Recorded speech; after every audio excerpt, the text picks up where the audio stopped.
One of the pieces of data we've published today at CHEST is that patients are getting their first symptoms with this disease before diagnosis, actually more than a year before they're diagnosed.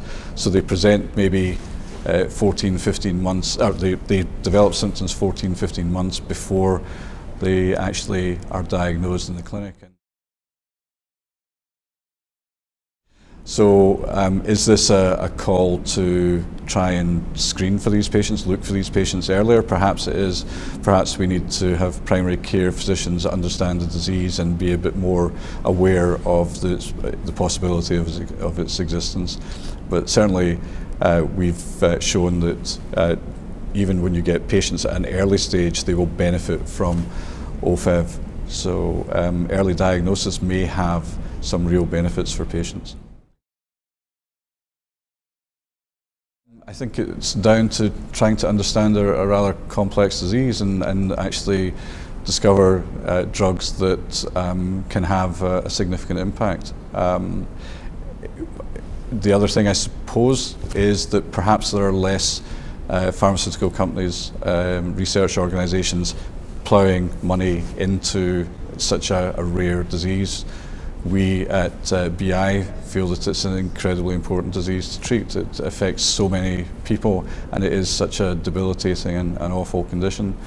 So I think we've shown real leadership there. I think it's about not just targeting large populations with treatments that impact hundreds of thousands or maybe even millions. Sometimes it's about going after poorer, smaller, suffering patient populations. No, it's generally poorly recognised by the general public and even by primary care physicians, and patients will often present with breathlessness, cough, rather non-specific symptoms, and they will be tried in therapies that actually don't bring lots of benefit. They may be treated as COPD, they may be treated as asthma. And it's certainly a condition that requires specialist diagnosis with HRCT and preferably lung biopsy. So to get to the point of diagnosis is actually quite a prolonged process. It has to be done in the right environment, and primary care physicians and patients are not aware of the condition as much as we might hope for. I think there's more to be done. I mean, this slows the progression of the disease. It doesn't stop it, and I think there is much more to be done in this space. And of course, BI will be doing its best to be at the forefront of that research.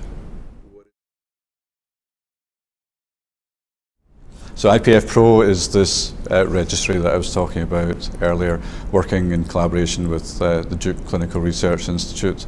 It's 300 patients at the moment that are included in the registry, and we aim to study patients on a longitudinal basis to look at outcomes, to look at how they manage with their disease, to see how they manage with the side effects of these drugs, and to just generally understand the patient and their disease better than we do now. So initially it will be over 5 years, which will collect a lot of data.